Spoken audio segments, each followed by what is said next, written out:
Dans l'épisode du 28 juillet de Demain nous appartient, Renaud se fait questionner sur le don de 15 000 € qu'il a fait à Diane Ferry il a 10 ans, juste avant que cette dernière ne disparaisse de la circulation.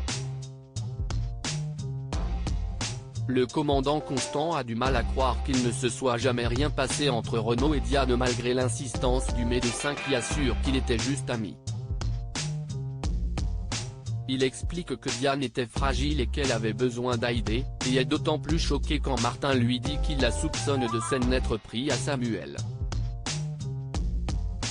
Renaud s'empresse d'aller voir son fils contre lequel il est clairement en colère. Il en veut à Samuel d'avoir parlé de la tentative de suicide de Diane à la police. Le jeune homme se défend en expliquant qu'il veut juste avoir des réponses dans toute cette affaire. Pendant ce temps au commissariat, les théories vont bon train et les enquêteurs pensent que Renaud a bien eu une liaison avec Diane et qu'il a ensuite voulu se débarrasser de la jeune femme.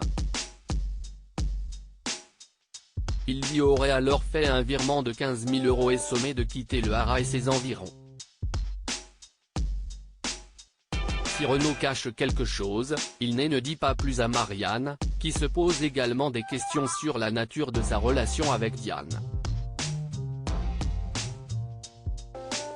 Dès qu'elle laisse entendre qu'il aurait pu être plus que de simples amis cependant, Renaud se braque et se vexe.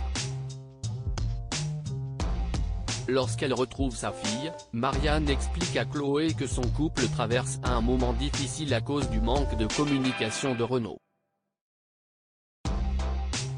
Mais si Renaud a du mal à communiquer, ce n'est pas le cas de Samuel qui se rend au haras pour s'excuser auprès de Paul.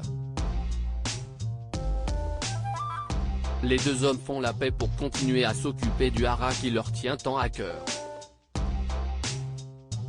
Peu après, les enquêteurs se rendent au haras pour fouiller les archives mais ne trouvent rien d'intéressant. Paul est-il Diane Ferry ? Si est-il à ce moment que Paul découvre que la police s'intéresse de près à Diane Ferry, ce qui l'interpelle. Une fois Martin et ses hommes partis, Paul attrape une boîte d'affaires avec un journal intime, un foulard, un cahier d'école et une carte d'identité et jette le tout au feu. Sur la carte d'identité apparaît le nom de Diane Ferry.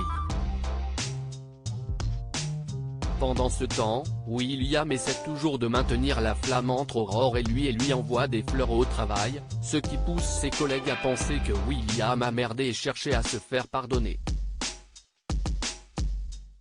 Lorsqu'ils sortent déjeuner ensemble, Aurore souligne donc qu'il a l'attitude d'un homme qui aurait trompé sa femme, ce qui provoque les contestations indignées de William qui trouve ça nul qu'un geste attentionné éveille les soupçons.